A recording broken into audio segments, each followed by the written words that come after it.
Salut les gros bidous, à nous le 6 de Pentacle aujourd'hui. Je ne vais pas vous cacher que j'ai fait une vidéo sur le 6 de Pentacle hier et qu'elle a duré 26 ou 27 minutes. Et là, je me suis dit que le 6 de Pentacle méritait quand même un petit peu moins de dispersion et de vraiment plus se focaliser sur l'essentiel de ce que cette carte avait à nous dire, tout en sachant que mes mots-clés sur la carte sont toujours disponibles sur le blog et l'adresse est en dessous dans la barre de description et que je pense aussi publier un article un peu plus détaillé sur la carte au lieu de vous partager tout ce blabla en vidéo. Et du coup, sur la vidéo, focus. Le 6 de Pentacle, j'avais envie de l'approcher, de l'aborder sous les angles des aspects intrapersonnels de la carte, comment on la lit comme reflétant quelque chose qui se passe à l'intérieur de nous, ou en tout cas notre intériorisation, ou notre synthétisation à l'intérieur de soi d'éléments extérieurs, qui est toujours une approche du tarot qui est très utile. Aussi comment on peut l'aborder de façon interpersonnelle dans l'ensemble de nos relations humaine ou plus large, et puis à un niveau plutôt transpersonnel qui va concerner des interprétations de la carte qui vont être plutôt théoriques, et puis aussi au-delà du transpersonnel plutôt sociétal, du coup les interrogations sociétales et comment on peut l'avoir dans notre rapport par rapport à des institutions, aux dérives de certaines institutions, etc. etc. Donc, c'est parti.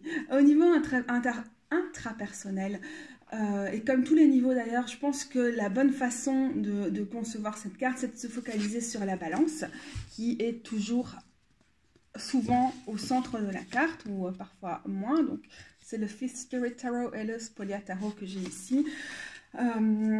Parce que si on se focalise sur les versions classiques et les versions qui sont très très proches du Rider-Waite-Smith au niveau de l'image, on a cette image d'une personne qui est dans une situation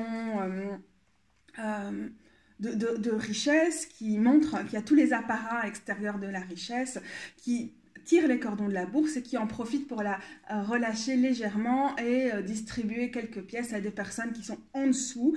Et visuellement, on a le côté inférieur. On voit les personnes, elles sont souvent à terre. Elles sont soit des enfants, soit des personnes qui physiquement sont d'un calibre vraiment moins impressionnant que le grand bourgeois, gros dans son beau costume. Et ça peut parfois nous distraire de la carte, ça peut nous ramener dans certains pièges d'interprétation. Or, je pense que ce qu'il faut voir, c'est la balance que ce personnage a entre les mains, qui déjà nous invite à réfléchir, à directement faire le lien avec la carte de la justice dans les arcanes majeurs, en dehors des liens qu'il va y avoir avec la carte des amoureux, amoureuses, puisqu'on est dans les 6 et que c'est la 6e carte des arcanes majeurs également. Donc, au niveau intrapersonnel, qu'est-ce que peut nous inviter à réfléchir cette balance? Elle peut nous inviter vraiment à penser quand est-ce qu'une situation nous nourrit. On est vraiment dans le domaine des pentacles. Et donc, qu'est-ce qu'elle nous apporte? Qu'est-ce qu'elle nous nourrit? Comment elle nous nourrit? Ça peut être d'un point de vue spirituel, ça peut être par rapport à comment on se sent bien dans notre corps, c'est aussi d'être attentif aux signaux de notre corps quand on sent que quelque chose nous vide, à quel point quelque chose nous vide, nous en demande trop, on ne retire pas assez de satisfaction de quelque chose, et donc ça peut faire référence à des situations qui sont interpersonnelles, qui sont transpersonnelles, mais c'est toujours comment nous, on le ressent en nous, ce que ça nous fait d'être attentif aux signaux de notre corps et de se dire « Aïe, est-ce que ça me vide pas plus que j'en reçois ?» Sans prétendre que dans cette carte, il y aurait un rêve de la situation, la relation égalitaire parfaite où on reçoit autant qu'on donne, mais il y a quand même cette idée de réciprocité, de quand même réfléchir à comment on met les choses en équilibre. Ce mouvement me fait directement penser à ce qu'on a abordé dans le 2 de Pentacle. Mais dans le 2 de Pentacle, la question du choix et de sous-peser ce qui se passe de chaque côté, elle nous invite vraiment à réfléchir à chacun des côtés. On est souvent en train de réfléchir à, par exemple, 2 pans de la vie. Est-ce que l'équilibre entre ma passion et ma vie professionnelle, ça va, c'est ok? Est-ce que l'équilibre entre ma vie familiale et ma vie amicale, ça va, c'est ok. On est plutôt dans ces questions-là. Et du coup, de dire, est-ce qu'il y a un déséquilibre ou comment je navigue avec ça? Ça, c'est le 2 de Pentacle. Je crois que le 6 de Pentacle, malgré cette représentation de la balance, a quand même une capacité à mettre beaucoup plus, à ramener beaucoup plus de paramètres dans l'équation et à pas forcément comparer une situation à une autre, mais à voir dans l'ensemble de ce qu'une situation précise nous ramène, où est le rapport de pouvoir, où est le curseur d'équilibre, où on peut se dire qu'un certain déséquilibre est acceptable, fait partie de la chose. Par exemple, je suis crevée parce que je travaille sur tel domaine, mais je sais que la satisfaction du produit fini sera telle que peu importe. Ou alors, à un moment, je m'épuise dans un taf qui ne m'épanouit pas et je sais que je vais droit dans le mur, que je vais m'effondrer physiquement si je continue sur cette voie-là. Et donc, ça nous amène directement à penser les choses dans une certaine forme de globalité.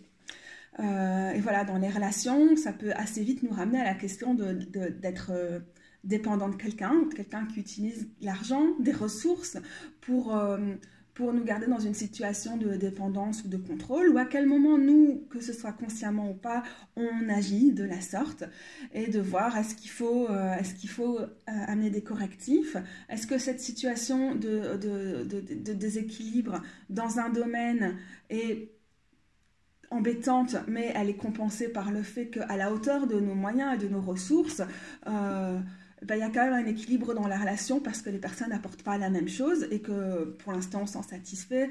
On a vraiment toutes ces questions-là. Donc ça peut aussi nous ramener vraiment à la question de notre place dans un collectif. Je pense que c'est sur le site de Little Red Tarot où j'avais lu cette explication au début quand j'essayais de me familiariser avec le 6 de Pentacle. C'était la notion de est-ce que ça nous nourrit d'humilité? Qu'est-ce qu'on en retire? Est-ce qu'il faut que ce soit forcément quelque chose de désintéressé pour que la lutte, la cause soit noble, ou est-ce que le fait qu'on retire quelque chose dans ce qu'on crée, dans ce qu'on façonne ensemble, c'est aussi important? Ça peut être de voir du changement rapide dans ce qu'on est en train de créer, qui va être quelque chose qui nous nourrit beaucoup. Ça peut être, donc de savoir que les choses sont en train de changer. Ça peut aussi être qu'il y a des moments d'échange, qu'on a des amitiés, qu'on développe des réseaux de soutien et que voilà, ça nous fait du bien, même si le travail militant est quelque chose qui nous pèse beaucoup. Mais de quand même toujours essayer de réfléchir. Il y a quand même une tradition féministe depuis certainement les années 70 qui consiste à beaucoup revoir l'idée de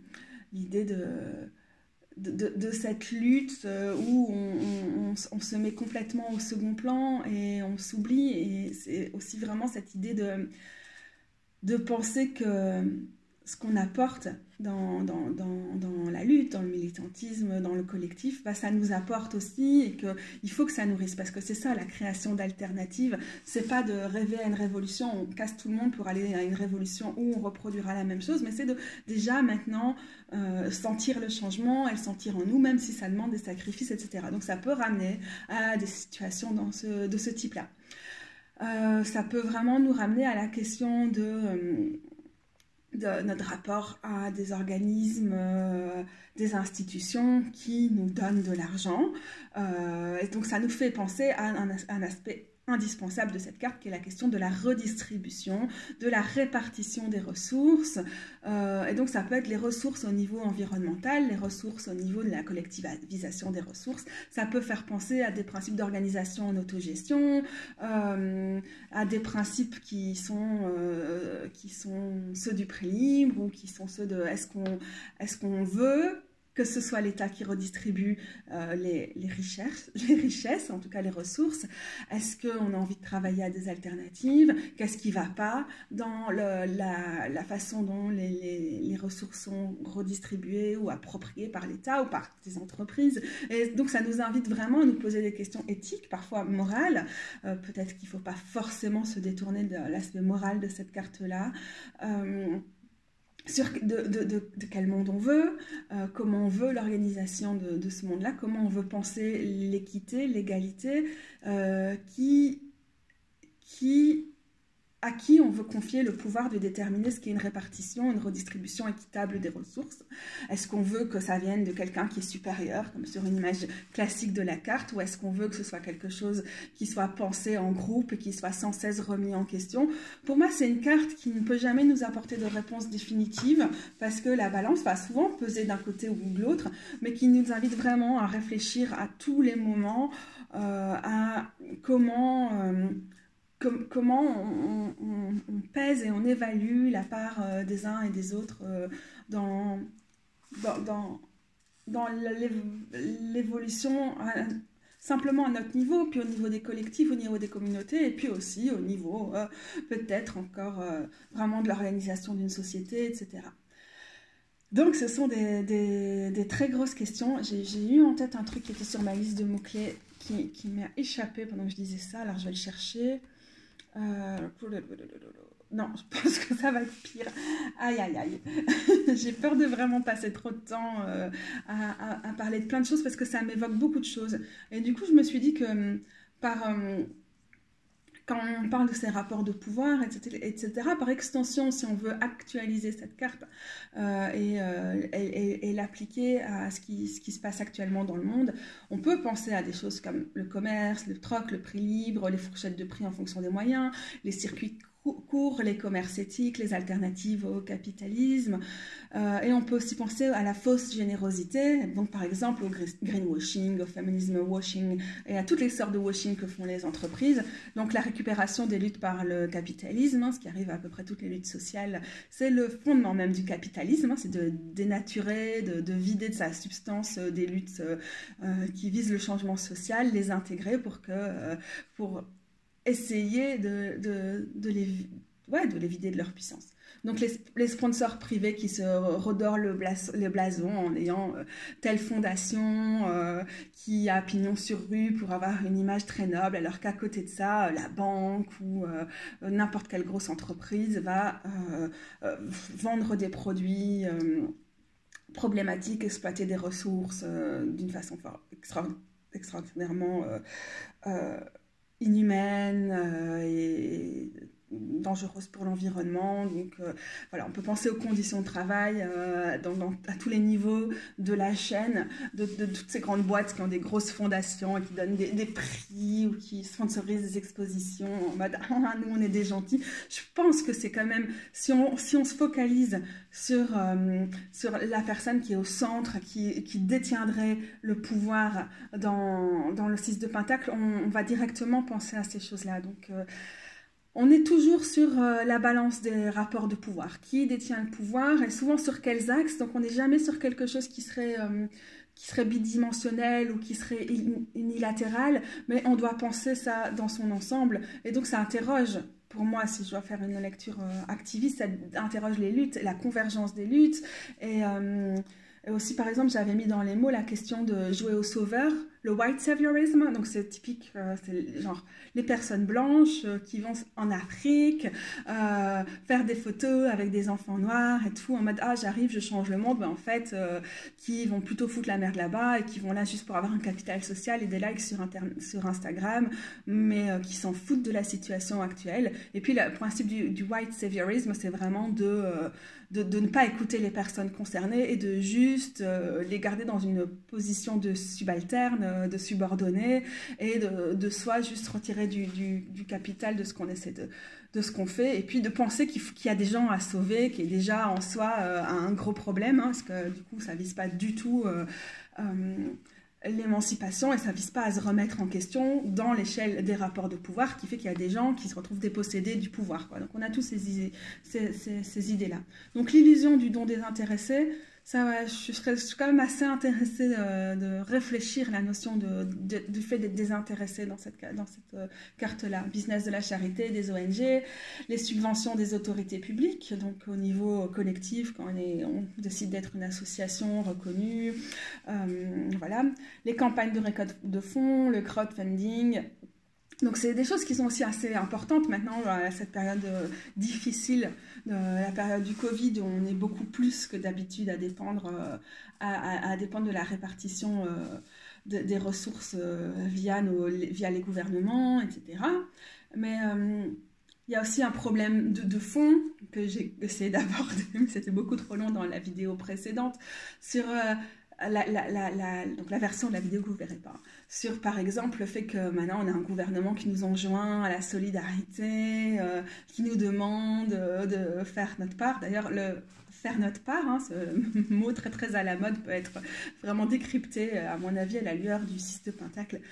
Mais donc ce gouvernement-là, qui en fait, c'est de sa faute si les hôpitaux sont maintenant au bord du gouffre et que le monde de la santé s'est complètement effondré, c'est la faute des politiques d'austérité qui ont aussi vidé les caisses de l'associatif, etc. pendant des années, et maintenant faire le bout, on compte sur vous pour, pour organiser la solidarité. C'est vraiment scandaleux. Donc on a ce niveau étatique, mais dans le business de la solidarité, on a aussi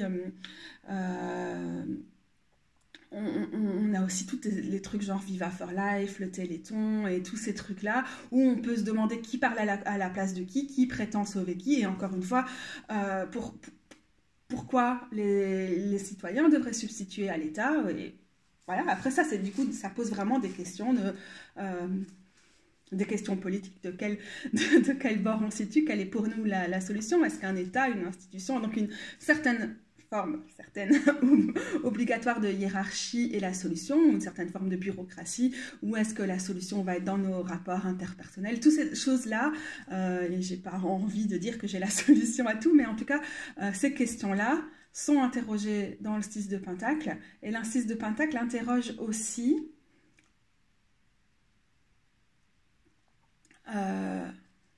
shit, j'ai perdu le fil.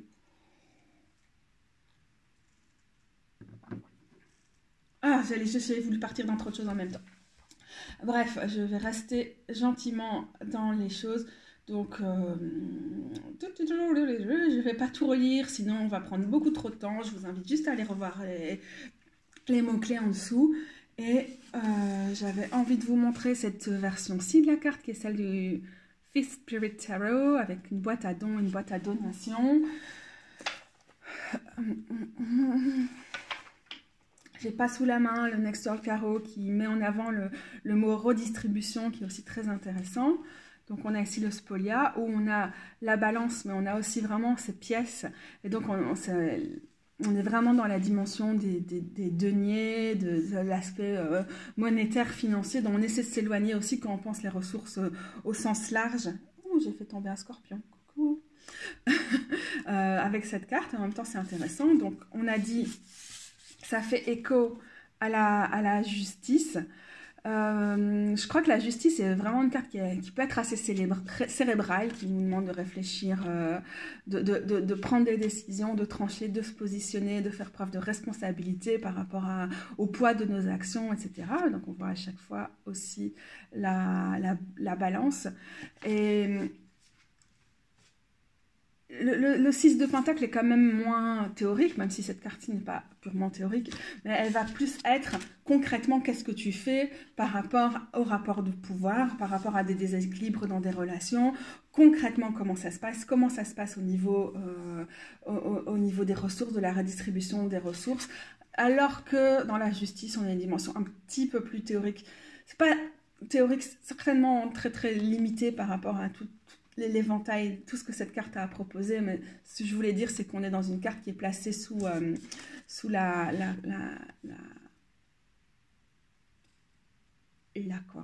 protection, à défaut d'un autre mot que j'ai pas, du signe du zodiaque de la Balance, qui est ici. Et donc on est quand même dans un élément d'air assez fort dans cette carte-là. Et j'avais aussi envie du coup de vraiment vous remontrer ces cartes des amoureux, amoureuses, les cartes 6, que si je le mets à l'endroit c'est mieux, des arcanes majeures, où je pense que c'est ça qui est aussi intéressant à retenir dans le 6 de Pentacle, par rapport à d'autres, justement par rapport au parallèle qu'on peut faire avec le 2, c'est faire des choix qui sont basés sur notre sens de l'intégrité, de qui on veut être, comment on veut penser le changement, comment on veut s'émanciper, voler de ses propres ailes, ne pas forcément penser le partage, la réciprocité, les rapports de pouvoir d'une façon qui est trop figée, ou qui est celle qu'on a voulu nous mettre entre les mains, nous faire intégrer, mais de vraiment réfléchir en permanence à notre propre curseur de l'égalité, de l'équité. Est-ce que c'est des mots qu'on veut employer, ou alors de la justice sociale, mais au niveau vraiment relationnel, et au niveau des ressources. Et donc, plus que beaucoup d'autres cartes des pentacles, celle-ci va quand même souvent faire référence à l'argent, je trouve. Voilà. Réflexion assez générale. Et après, je trouve que le 6 de Pentacle ne se limite pas du tout à ça, que dans plein de situations, ça peut vouloir dire d'autres choses. J'ai noté dans mes mots-clés l'idée de faire des offrandes aux divinités, aux lieux, aux esprits. Pour moi, c'est quelque chose qui revient super souvent, parce que j'ai une pratique assez spirituelle du tarot aussi, et qu'en fait, quand je tire cette carte-là, ça fait souvent une référence à ça. Donc, c'est pas du tout quelque chose qui va être forcément... Enfin, c'est pratico-pratique, hein, la question des offrandes, mais pas forcément dans le sens que j'ai abordé ici dans cette vidéo aussi, donc c'est super large. Voilà, c'est cool, hein, j'ai voulu refaire une vidéo de 27 minutes en plus court et on est à 21 minutes. Et on m'arrêtera pas, hein, franchement. Il y a des cartes qui me font beaucoup parler. Alors du coup, j'ai déjà tourné le 7 et le 8 de Pentacle. Et donc, je peux vous affirmer que ces cartes-là, pour le coup, vont être plus courtes. Donc, merci d'avoir tenu jusqu'à celle-ci. Et pour la peine, je crois que quasiment toutes les cartes qui vont nous permettre de finir les Pentacles vont faire des vidéos plus courtes que ça. Donc, plus digestes peut-être. Salut les gros bidous, merci de m'écouter.